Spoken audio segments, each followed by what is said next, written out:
नमस्कार. मी Shridhar Kulkarni, MP registered mutual fund distributor, ARN number 1764. आज तुम्हाला भारतीय शेअर बाजारात काय घडामोडी घडल्या या संदर्भात थोडक्यात माहिती सांगणार आहे. आज सकाळी शेअर मार्केट सुरू झाल्यापासून तेजी होती. दुपारी 12च्या दरम्यान सेन्सेक्स जवळजवळ 700 पॉईंटनी वर होता. त्यानंतर मात्र घसरण सुरू झालेली आहे.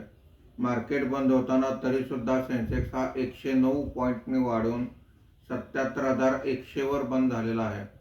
निफ्टी हा 34 पॉईंटनी वाढून 24,056 वर बंद झालेला आहे. आजच्या कामकाजामध्ये BSE auto index 2.29%, BSE FMCG index 0.5% वर आहे. BSE मेटल इंडेक्स 1.37% खाली आहे. Nifty mid cap index 0.55%, Nifty small cap index 0.47% खाली आहे. आजच्या कामकाजामध्ये निफ्टीमध्ये वाढलेले मुख्य शेअर्स पुढीलप्रमाणे: InterGlobe aviation 4.66%, max healthcare 3.85%, Mahindra and Mahindra 3.84% अशी वाढ आहे.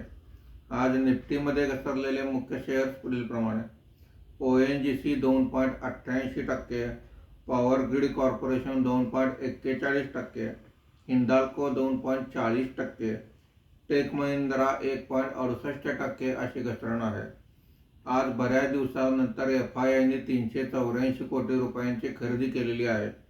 देशीय वित्तीय संस्थांनी 5,747 कोटी रुपयांची खरेदी केलेली आहे. रुपयाच्या दरात 27 पैशाची मजबूती आलेली आहे. उद्यापासून 3 दिवस शेअर मार्केटला सुट्टी आहे, त्यामुळे सोमवारी पुन्हा भेटूया. धन्यवाद.